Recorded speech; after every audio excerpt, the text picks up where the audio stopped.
Our scripture for tonight is found in the book of Hosea, chapter 1. Let us read.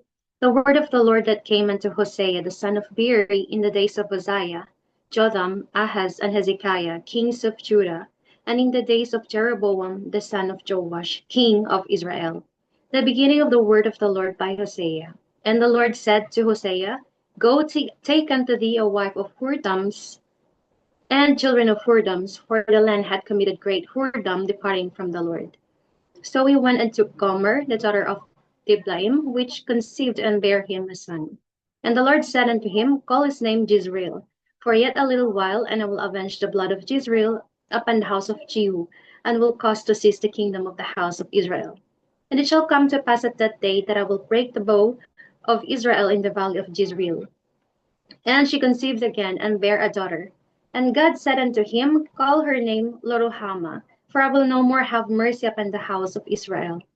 But I will utterly take them away. But I will have mercy upon the house of Judah, and will save them by the Lord their God, and will not save them by bow, nor by sword, nor by battle, by horses, nor by horsemen. Now when she had weaned Loruhamah, she conceived and bare a son. Then said God, Call his name Loami, for ye are not my people, and I will not be your God. Yet the number of the children of Israel shall be as the sand of the sea, which cannot be measured nor numbered. And it shall come to pass that in the place where it was said unto them, Ye are not my people, there it shall be said unto them, Ye are the sons of the living God. Then shall the children of Judah and the children of Israel be gathered together, and appoint themselves one head, and they shall come up out of the land, for great shall be the day of Jezreel. Amen. Amen. Amen. So, ano ang question ninyo dyan? So, it's an open forum. Okay, it's not a graded recitation. It's an open forum. And by the way, the examination is to those who wants to be part of the discipleship session. Kaya hindi po kung ayaw po ninyo, it's okay. But kailangan din yung mag-join sa family altar para mas lalo tayong matuto patungkol sa salita ng Diyos. But I encourage you to please join the discipleship session, the exam, because mas marami kayong matututunan. Not because of what you have learned, but what you will impart. Kaya ang ating mga exams ngayon, as I was contemplating and praying, is talagang essay. Pwedeng sa English, pwedeng sa vernacular, wag lang Ilocano, pwedeng English or Tagalog. Okay? So now let's proceed. Okay, now, sinong may katanungan dito sa ating nabasa? Meron po ba kayong mga question? Sa Hosea chapter 1, especially verse 2. Okay, so may gusto magtanong? Sino pa nakakalala ng three-piece? Three-piece patungkol sa sa how to interpret scriptures. What's the first P? Anyone? Anyone? Sige, si Missy. Missy anak, what's the first P? Pastor, naalala ko yung practice po. The first P is? Pastor, naalala ko lang yung practice. Okay, Justin, anak, what's the first P? Thank you, anak Missy. Promise po, Pastor. Promise. And then susunod? Bakit promise pala may tanong? Practice. And then the last? Paradigm po. Paradigm. Very good.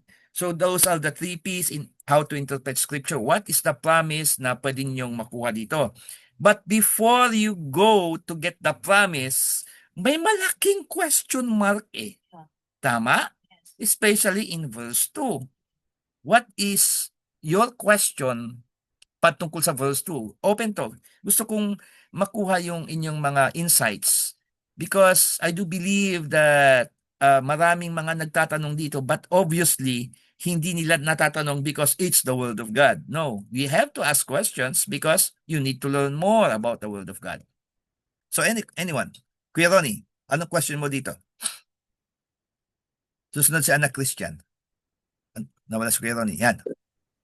Bakit po sinabi ni Lord na kumuha kayo ng asawa ng wardens, yung parang mga prostitutes, ganun po. Yeah, Then, prostitutes. pati yung kanilang children, bakit inutos po yung kay Hosea? Okay, so bago ko sagutin yon, anak Christian, may question ka? Same? Okay. So now, dito read verse 2. What is the first sentence? The first sentence. The first sentence is the what? Anong beginning? The what? The beginning of the word of the Lord. Okay? Okay. Pero kanino nang galing? By Hosea. Therefore, itong nababasa natin, it is the word of the Lord para kay Hosea. Okay? Pero, gagawin niya ito, why? Inulit ko. Babalik tayo sa ano natin kanina. Our title for this evening is Object Lessons. Okay? Now, kung pag-aaralan natin dito, magbibigay ako ng mga example ng object lessons sa Old Testament na ginamit ni Lord ang tao as an object lesson. So therefore, dito makikita natin, okay, sabi niya dito, go and find a wife of whoredoms and children of whoredoms. So therefore, pag sinabi mong a wife of whoredoms is automatic prostitute, right? So the first question here is, nag-asawa ba si Hosea ng prostitute? Or hindi?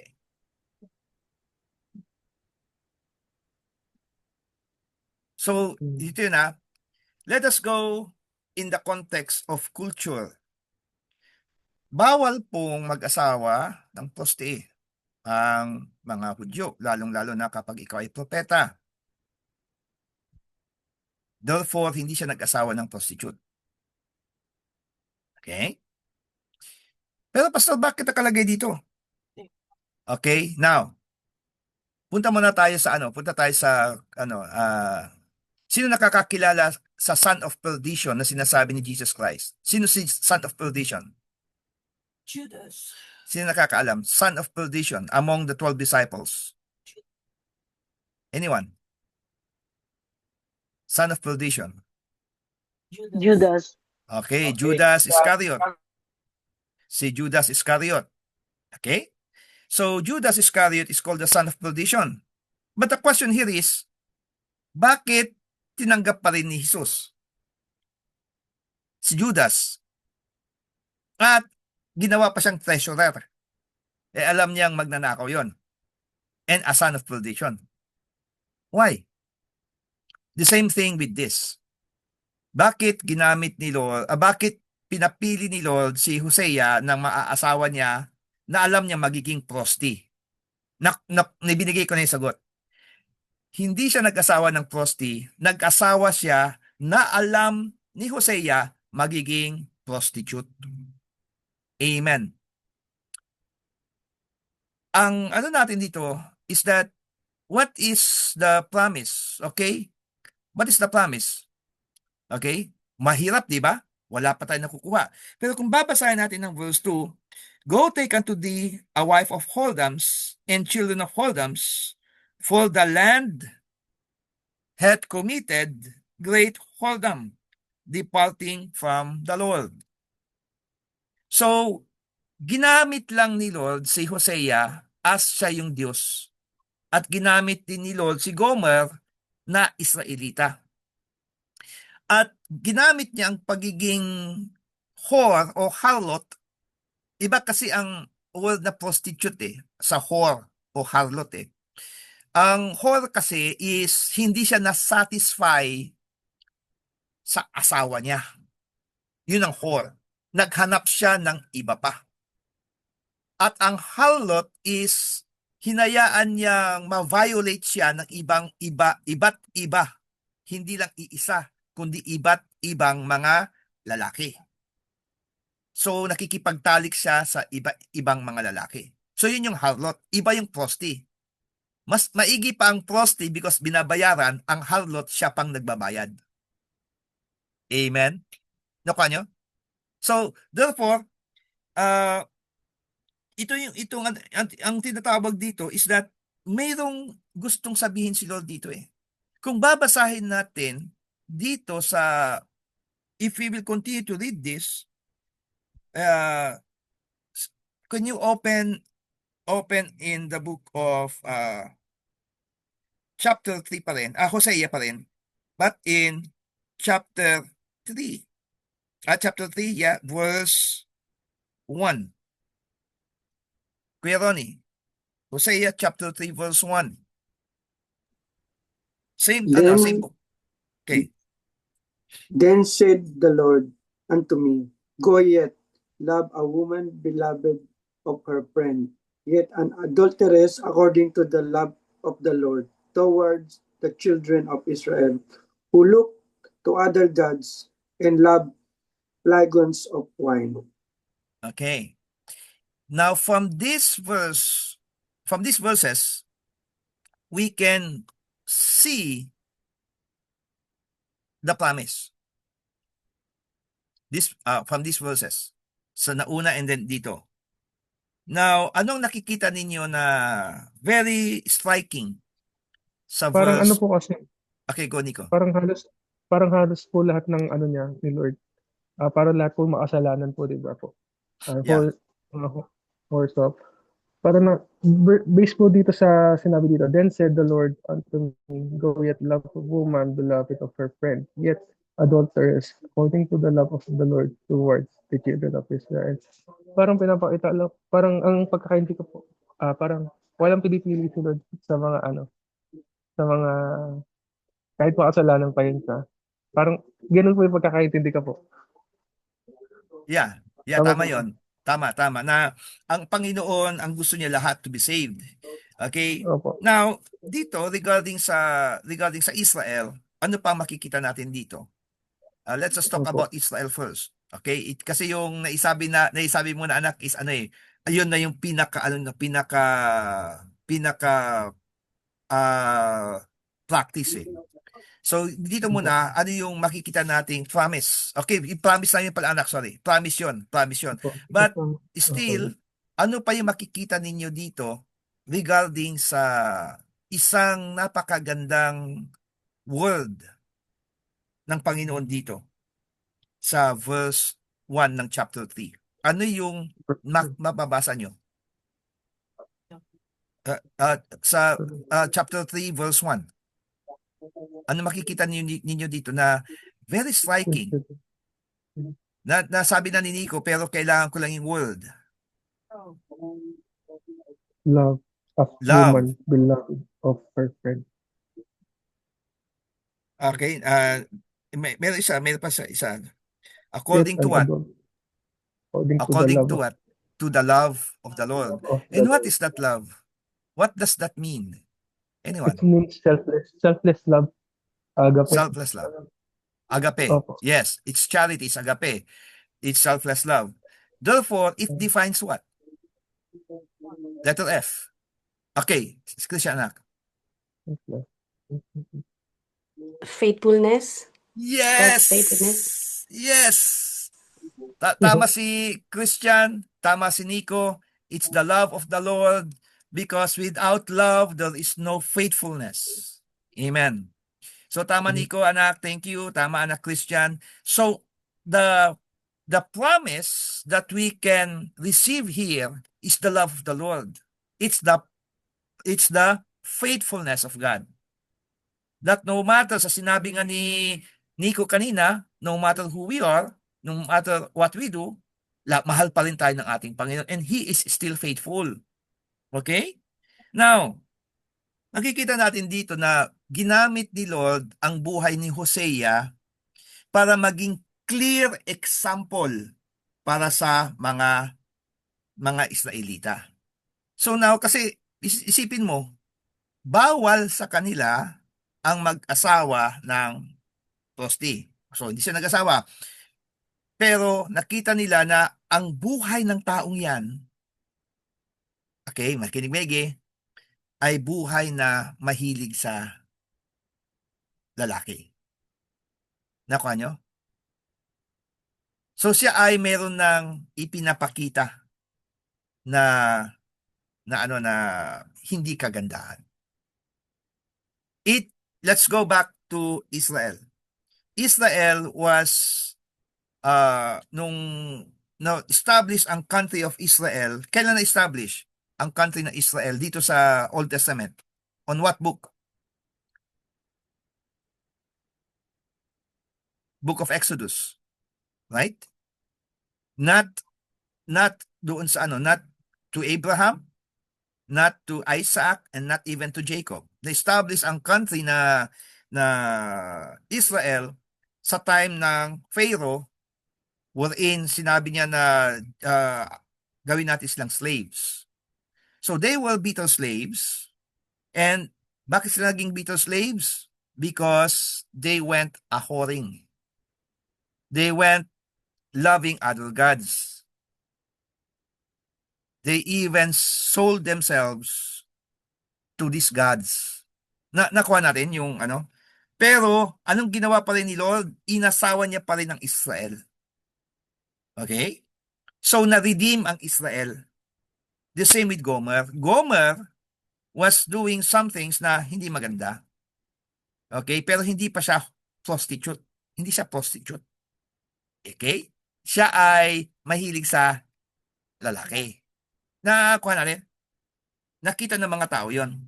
Pero because of his love for Gomer, pinakasalan niya pa rin. Nakuha natin. In hope na magbabago si Gomer. Kaya nga nagkaroon sila ng anak at pinangalan ng Jezreel. Okay? And then nandiyan na yung mga explanation na. So therefore, God is faithful. Yung promise nito is the faithfulness of God na no matter what we have done, tulad na sabi ni Nico, even though we are sinners, God loves us. Makikita pa rin natin yan sa 1 John, 2 John, 3 John. That no matter what we did, God loves us. Amen? Because we are His children. Okay, so yan yung isang lesson. That's the promise. Now, what is the practice? What can we practice? Okay? So, our practice is si Gomer. Si Gomer. Anong ginawa ni Gomer? Yun yung tinatawag na response. What must be your response? Kung ikaw ay isang harlot, okay, hindi prosti, harlot, wherein walang magseseryoso sa'yo. Walang magseseryoso sa'yo. Pero may isa nagseryoso sa'yo. Anong gagawin mo? Sige, be faithful. Sige, anak Christian, go.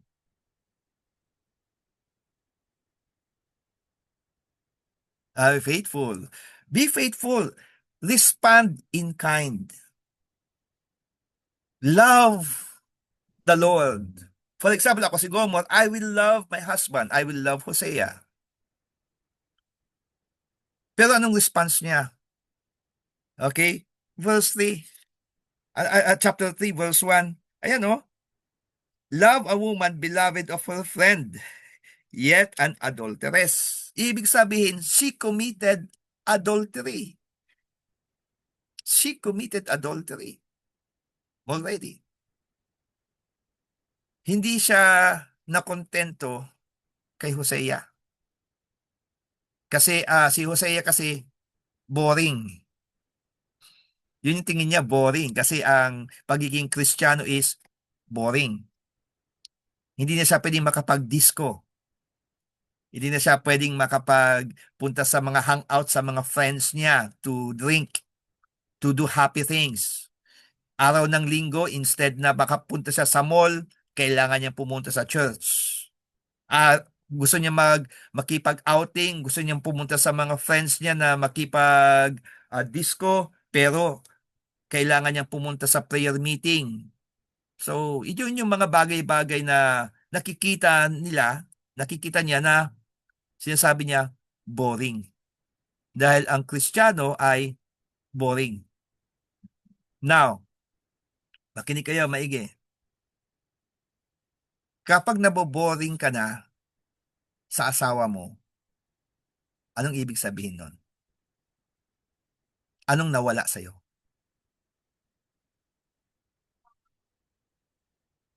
Love. That's good. Nawala yung love. Therefore, kapag naboboring ka na sa pagiging Kristiyano, anong nawawala sa'yo? Love mo kay Lord. Love mo, Amen? Lord.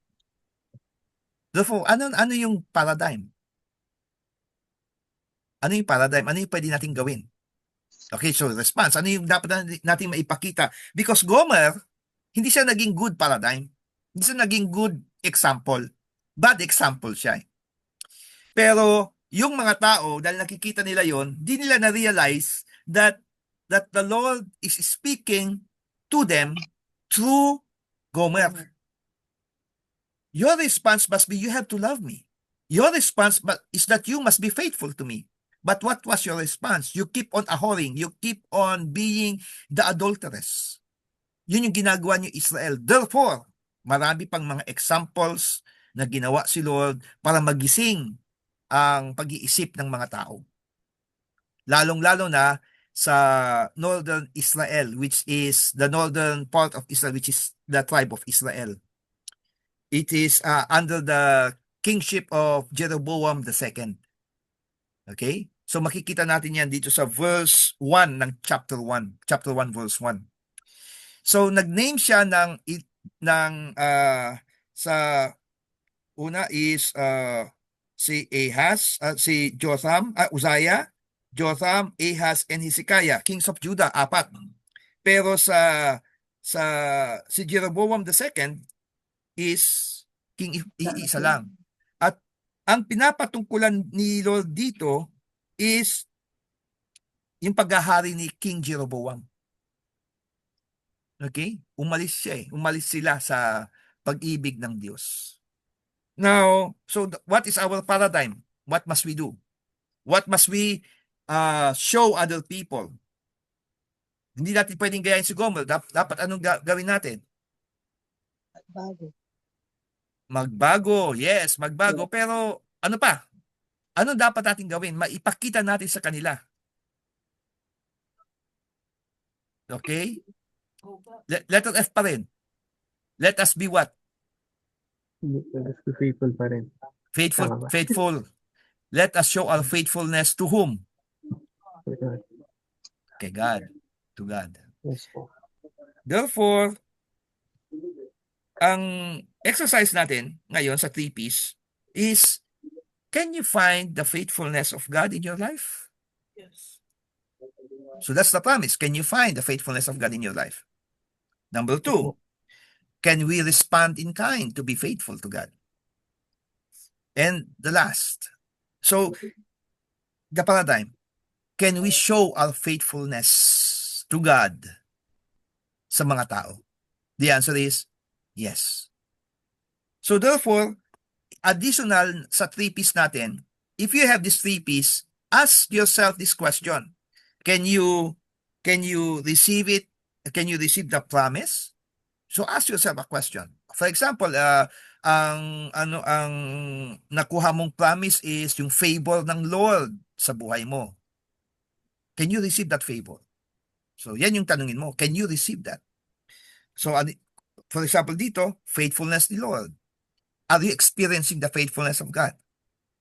So yeah, kung ano yung promise na kinuha mo, will you experience that promise?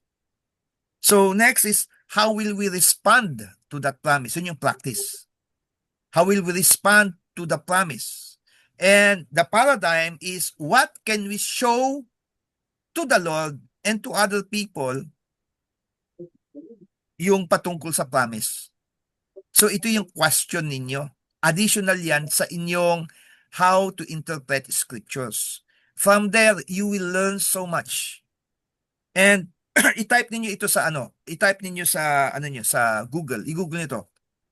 Then, Okay, type ninyo, hanapin ninyo, research nyo, okay? Nyo sa either sa group chat natin para at least marami tayong matutunan. Google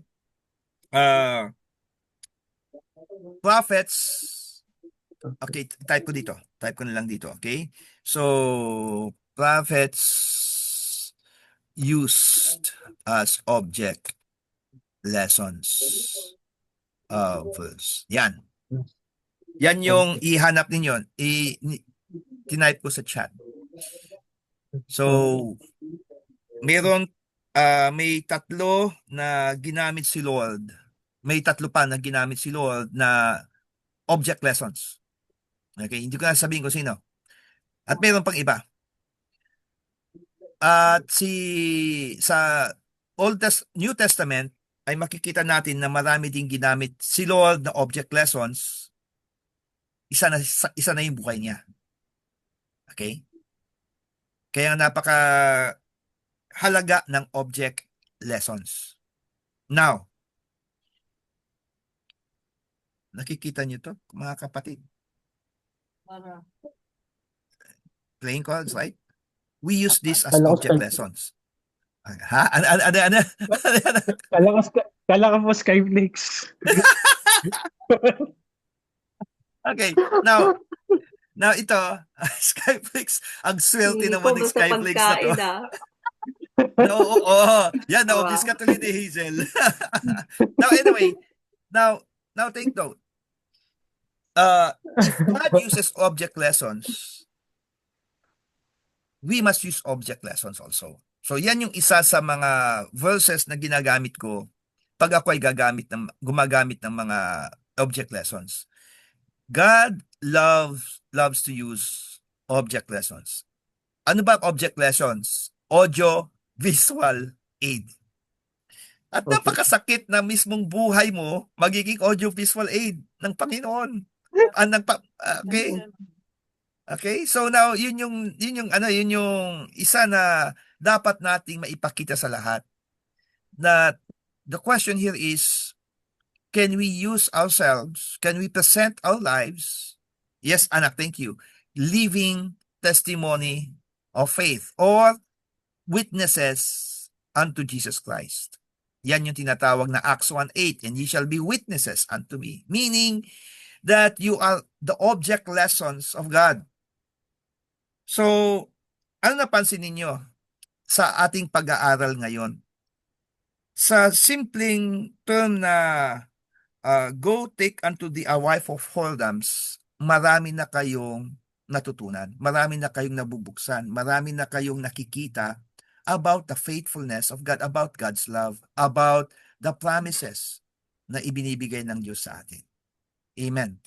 So therefore, any book, kasi sabi ng iba is, doon lang tayo sa mga normal books like Book of Psalms, Book of Proverbs, Book of Isaiah, Book of Jeremiah, and then hindi na sila pumupunta sa Book of Hosea, Book of Nahum, Book of Obadiah.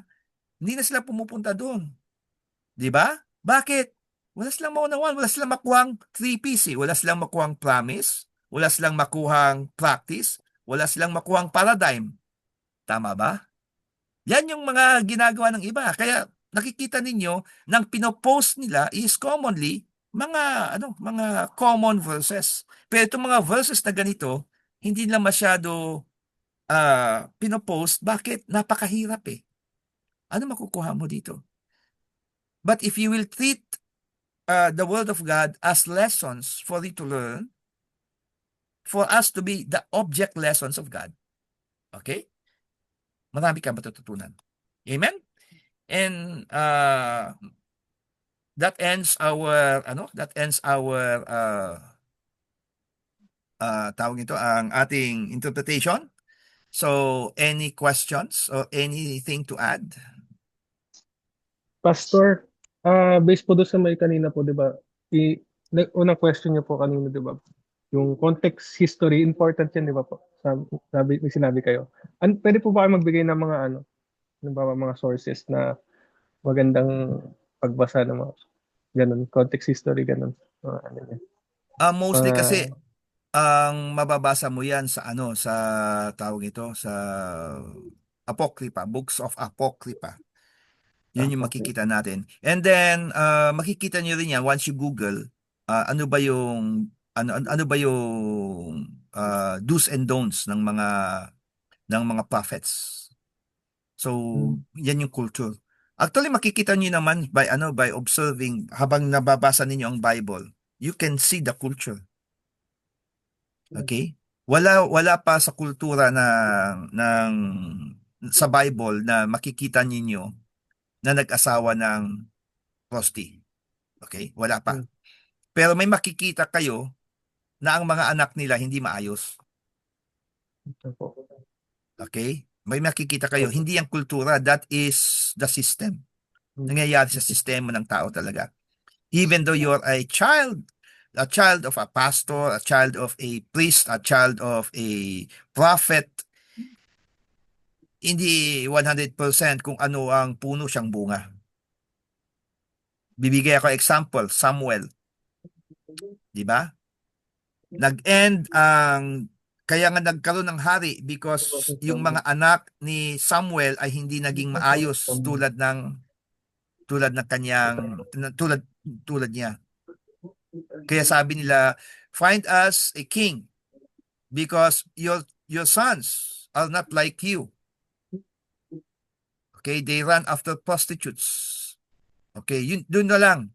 Makikita mo niyo yung culture na ang propeta ay hindi dapat naghahanap ng whore. So therefore, the culture can also be seen aside from the Apocrypha or even Google, is you can find that also once you are in-depth na o talaga nababasa mo ng Bible cover to cover ng ilang beses. So yan yung isang pinakamagandang source is the Word of God. Magbibigay lang ako ng isang testimony. Okay, my friend Matthew Dwinels, he's a American missionary based in Bohol. Now he's going back to the States after 20 years of staying here in the Philippines. And he said to me, the Word of God gives people, the Word of God makes man wise.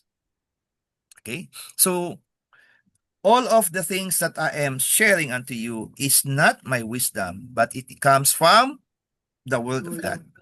Amen. Kaya ano lang mga Nico, yes, to the guidance of the Holy Spirit, not to the ng mind.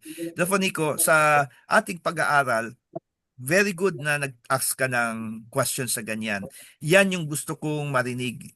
Kaya sa lahat ng mga narito, if you have any questions, just feel free to voice it out para at least marami rin tayong matututunan. Kasi I'm speaking to you right now as if you already know it. Okay? As if you already know it. But if you don't know it, feel free to ask tulad ng ginawa ni Nico.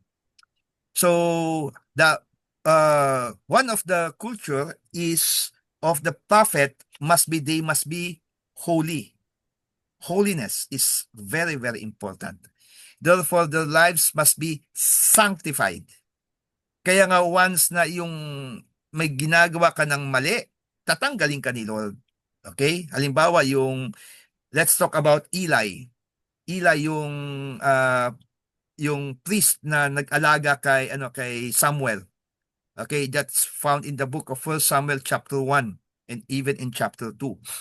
Makikita ninyo na mayroon siyang 2 anak din na pasaway. Kaya yun, inalis na sa kanya ni Lord ang anointing. So yan yung isa na napakahirap na if you cannot reprimand your children, your family, aalisin ni Lord sa yung anointing. But if you rebuke them, yet still nagpatuloy sila, puputulin ni Lord ang relationship, not your relationship, but their relationship with Him. Kasi sila na mismo naging pasaway, naging unfaithful sila. Pero hindi pa rin ito sinasarhan ni Lord. Open pa rin siya na bumalik sila. Amen? Pero kailangan putulin ang anumang connection na you are a priest or you are doing things representing the Lord. No, tatanggalin ni Lord yun sa'yo. Amen? So, inulit ko. as a child of God, you need to reprimand, you need to rebuke, because ano ba sabi ng salita ng Diyos in 2 Timothy verse 2 chapter 2 verse 15, also study to show themselves approved unto God, a workman that needeth not to be ashamed, rightly dividing the word of truth.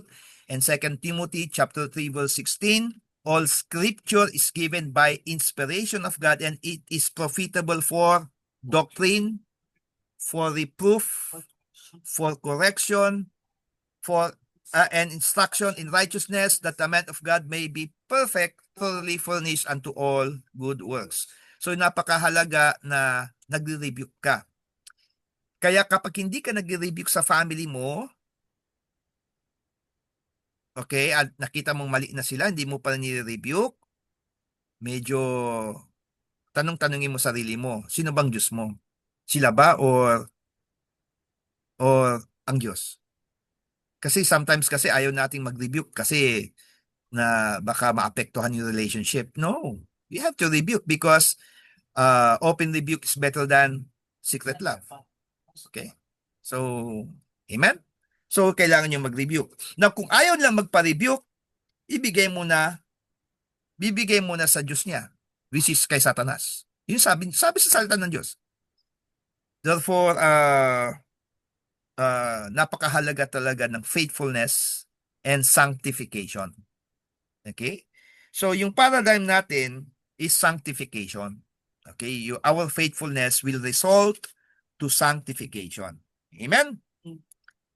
Any other questions or any other things to add? Pwede kayong mag-testify, pwede kayong magdagdag kung ano.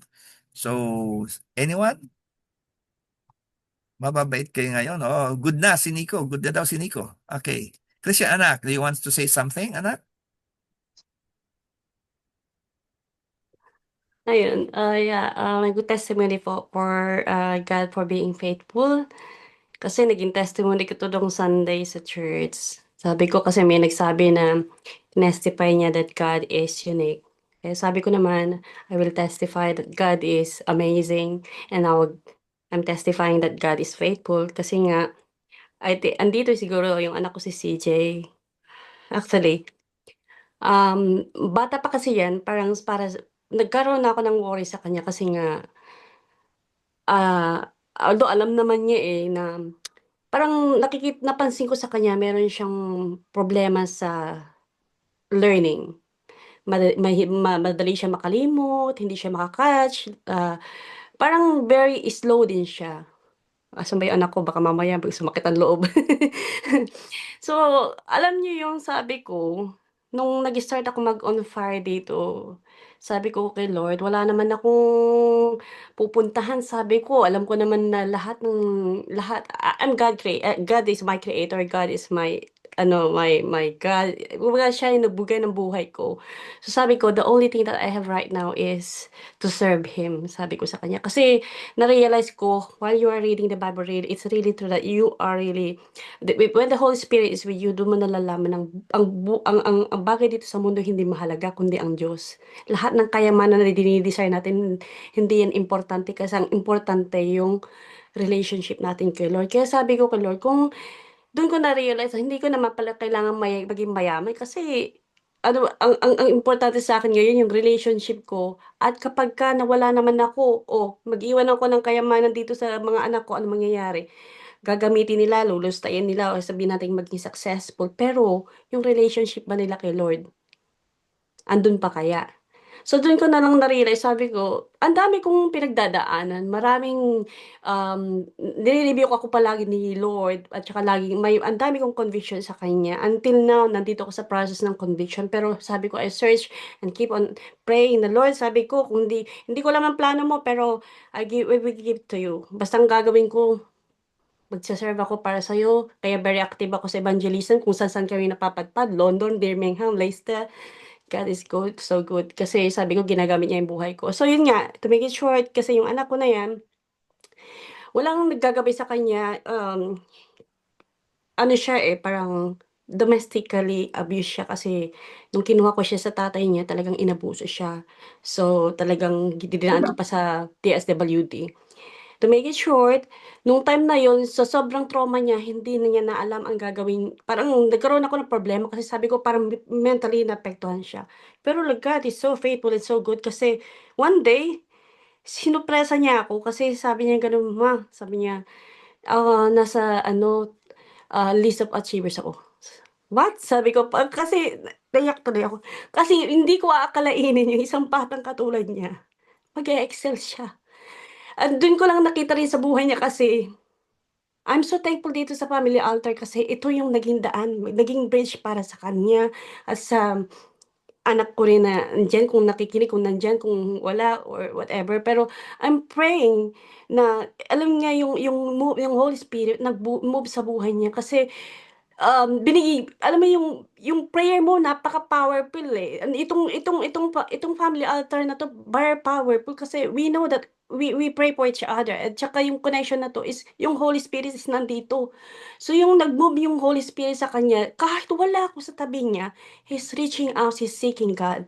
Kaya sabi ko, ay go Lord, sabi ko naiyak ako kasi I'm so thankful kasi hindi ko akalainin na pupunta siya sa dun. Tapos dun niya na binigyan siya ng mga right person na nakakasama niya. Kasi sabi ko sa kanya, lagi kong sinasabi, you need to choose the person you will go to. Kasi kung bad influence yan, syempre saan pupunta ang buhay mo. And I'm so grateful kasi nagiging close friends niya, yung mga, sabihin na natin may mga matatalino din. Kaya alam mo yung kumbaga sa 'di ba sa isang isang parang isang prutas kapag inihalo mo yung anong tawag dito, yung bulok, lahat makukuha niya. Pero ang nangyari kasi siya yung nahawa. So yun yung nakapagpakas pero yung sinasamahan siya ni Lord, yun ang pinakaimportante sa akin. Pati yung sa anak ko na na babae. Although hindi siya kasi active dito. Pero doon ko nakita na Lord, kahit pala wala ako, you're so faithful. Kasi dito nag-move ka. At saka sabi ko hindi mo pinababayaan kasi yun ang sabi ko sa'yo, Lord, magpapatuloy ako. Basta promise mo lang sa akin na hindi mo pababayaan ang mga anak ko. Yun yung dinidesire ko ngayon. Yun yung panalangin ko kaya ito yung sabi ko, napaka-importante. Pag nami-miss ko 'to, malungkot ako kasi siyempre nandiyan yung video pero iba pa rin talaga 'pag nandito yung actor kasi mas makakapag-aral ka, kung may question ka, makakapag-question ka, you will dig more na alam mo matututunan mo. Kaya yun po, thank you Lord, thank you po sa na 'to, gabi na 'to. Hallelujah. Truly, the word of the Lord makes us not only wise, but makes us, kumbaga, changed man, a changed woman, a changed person, a changed individual. At regarding sa, yung pagtapon ng bulok sa, actually, 'di ba yung isang kamatis na bulok ilagay mo sa, may context tayo diyan wherein kapag ang Diyos ang nagbago sa bulok, 'di ba? Tayo 'yun eh. Bulok tayo eh. All of us, lahat tayo bulok eh. Okay, pero inayos tayo ni Lord eh. Sinasamahan tayo ni Lord. At tayo nilagay sa isang lugar wherein we have to grow. Now, not only are we dapat hindi tayo na-influence sa kanila in terms of our faith to God, but we are influenced in learning. Kaya yan yung nangyayari kay CJ na he is being influenced by the learning sa kanilang wisdom. Yan kasi ang gusto ni Lord, matuto tayo. Matuto tayo sa anong nangyayari sa mundo. Kasi hindi papayagan ni Lord na mapunta si Joseph sa Egypt. Okay? Hindi niya pinayagan. Hindi niya papayagan si Joseph na pupuntang Egypt. Kung ang kaisipan ni Lord ay ayaw niyang matuto si Joseph sa ways ng mundo. Tayo ay ni-release ni Lord dito sa mundo to learn from the world. But we have to be the influence. Hindi tayo dapat ma-impluwensyahan ng mundo, but tayo maging influensya. Alam niyo po ba just to I'm so devastated sa nangyari sa Cebu. Bakit ko sinasabi ito? Kasi nagkaroon ng lindol kagabi 9:39 at maraming namatay. Meron ako nakitang video wherein nag-shake ang kanilang room. As a family, andun sila. And then bigla tumayo yung lalaki, hinawakan niya yung mga family niya. And then they were praying in Jesus' name, in Jesus' name, in the name of Jesus. So, dito natin nakikita na no matter what na sila ay nasa mundo, no matter what na sila ay natututo about sa mundo, ando doon pa rin yung yung character ng pagiging Kristiyano, pagiging anak ng Diyos. So, many people are now being influenced by the Word of God and by the lifestyle of Christianity na marami na talagang lumalapit sa Diyos. Marami na. Kailangan lang natin magpakita sa kanila na tayo talaga ay representative ng ating Panginoon. So, malapit nang dumating si Lord. The signs are there. Okay? Kaya dapat talagang mas lalo tayong matuto sa sa salita ng Diyos. Let us be the influence that God wants us to be. Yes, amen, anak. The image of Christ to be shown because we are the representatives of God. Malakas ang ulan dito. Anyway, may gusto pang magsalita? Meron pa ba? Iba? Sige, go. Okay, when we're talking about the faithfulness of God, nakagaya na nasabi kanina na ni Nico and ating anak Christian na the love of God equates His faithfulness. Si Athena, our only daughter, is graduating now this coming Friday. At dito ko nakita na ang salita ng Diyos, kahit na maraming kapalpakan, because we're not perfect as a pastor, may marami kayong pinagdaanan as a family. Pero nakita ko ang provision ng Panginoon sa lahat na nagmamahal sa Kanya at sa lahat na nagtitiwala at lalong-lalo na sa naninilbihan sa Kanya. And I praise the Lord dahil gaano man kapait ang mga napagdaanan. Again, lahat ng bagay na yon may lesson, and at the same time, matutupad yung sinabi niya sa Jeremiah 29:11. Yung thought niya sa bawat isa ay para sa ikakabuti ng lahat. And I praise Him tonight as we speak about God's faithfulness and His love towards us, that despite ang pagiging bulok natin, He loves us. And despite of the things that we being unfaithful to Him, is that He is faithful. He is faithful to His promise, and at the same time, dahil dito sa mga nangyayari ito, our transformation, nagkakaroon ng transformation sa atin. And that's the time na nakikita rin ng mga tao on how we give our testimony. Doon nila nakikita kung sino ang Diyos na naghahari sa buhay ng bawat isa sa atin. And praise God, truly, tama yung sabi ni anak Christian, dahil sa family altar, lalong iba kasi nakikinig ka lang ng Sunday service. Iba yung nag-aaral ka talaga sa paglalim mo, sa pagkakakilala sa Diyos, at lalong-lalo na on how we're going to interpret His Word. Kasi lalong-lalo natin siyang mamahalin ng ating Panginoon. Because we will learn, malalo tayong nagiging in-depth in learning of who He is really and how He really loves us. May mga bagay na dati hindi natin naunawaan, but I thank the Lord for this family altar kasi kahit nasabihin natin na nag-aaral na kami noon, nag-aaral pa rin kami, patuloy na nag-aaral. At sa pagpapatuloy na pag-aaral natin sa ating Panginoon, lalo namin naunawaan, lalo on my part, lalo ko naunawaan why God allowed things for all of us to go through yung mga bagay na hindi natin in-expect. And let us continue to praise Him, and let us continue to invite also our family sa family altar. And I praise the Lord I thank the Lord sa buhay ni Pastor Johnson because he truly make a way. He truly finds a way and finds time for us na matuto. I mean, talagang nagdidig siya na talaga tayo ay matuto. And we are thankful to God dahil marami ring mga bagay na ginagamit siya at may mga ginagamit siya for us para lalo ma-inspire. And we praise God for tonight for everything. Yun lang po. Hallelujah. Okay, before we end, I would like you to open your Bibles in the book of, bibigay ako sa inyo ng assignment. Okay lang ba? Okay. Assignment. Okay. First Chronicles chapter 4.